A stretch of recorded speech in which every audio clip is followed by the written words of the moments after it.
Okay, so here's a quick demo of the new Branson programming software for CK3, or really anything that has one of those TDK 50s on it. TDR50, I think. So right here you can see these are all the locations that are available for CK3, but we've added a new load station and drop-off station for if we want to do more than one basket later. This recording software for my screen doesn't show drop down, so I click on it and you guys don't see anything. I don't know why, but anyway, we have a couple of them here. So I'm going to select. I got two programs in here, one that says single basket and one that says called rinse dunk. I'm going to go ahead and clear all this stuff out. Let's just write a quick program. It's pretty easy to write these programs. So here's all the commands that you can put in for the Branson. First, let's start with a wait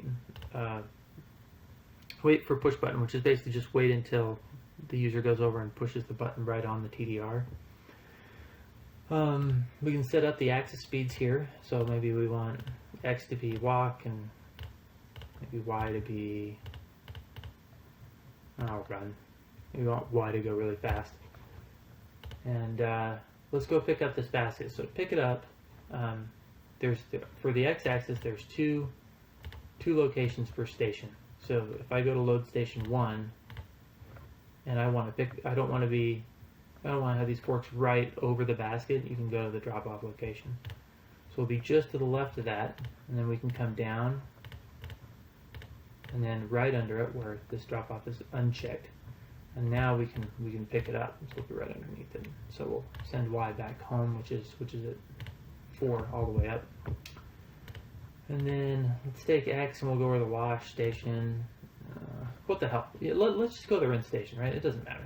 It doesn't have to be the same program. So head over there, and then we'll drop it in the rinse tank. And let's turn on, ultrasonics for the rinse. Okay.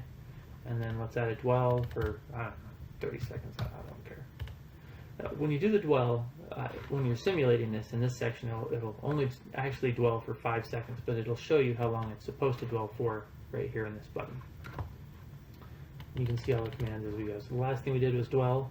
Now let's go ahead and bring Y back to home, which will take the basket with it. Right? And then let's just go ahead and end it. So that's a pretty easy way to write your first program. Let's go ahead and run it and see how it works. So I get a pop-up that basically says, press start to begin. So I'll hit that. Okay, so it comes over just to the left and comes underneath, picks it up, heads over the rinse, drops it in. This light here turns on for ultrasonics, and it's going to dwell for 30 seconds like we put in here. Right there.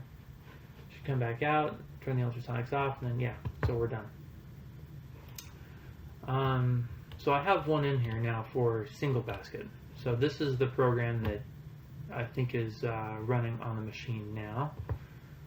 Looks like we have 45 steps to this program, but once you build this, you actually end up with a few more steps, because to turn on, open and close the dryers, it takes more than one actual step. So let's just run this real quick. It doesn't take that long. Okay, so we're waiting for the start button again. Hit OK. It sets both axis speeds to jog. Goes and picks up the basket, drops it in the wash tank, turns on the ultrasonics for the wash, dwells for 300 seconds.